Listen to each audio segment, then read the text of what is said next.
So, ayun na nga, another Arabic words naman ang ating pag-uusapan. Kahapon ay sinabi natin ang Arabic word na dagiga. Dagiga, mapapansin nyo na may hands na ganito, parang nagpipinch, ang nakabaliktad na ganyan, a pinch of salt, ayun, ganyan siya guys, ayan, dagiga, dagiga.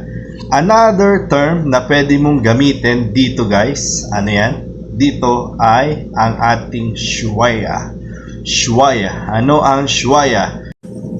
Shwaya is a colloquial terms derived from the Arabic root word shwaya, which means a little bit, or kung sa kanta ni Maha ay dahan-dahan lang, ay yun. Our word for today is shweya shweya or shway shway. It depends sa paggamit nito. Ayan, sa pagbigkas. Maraming uri ng pagbigkas. Marinig mo shwaya, marinig mo shway shway. Ayun, shway shway.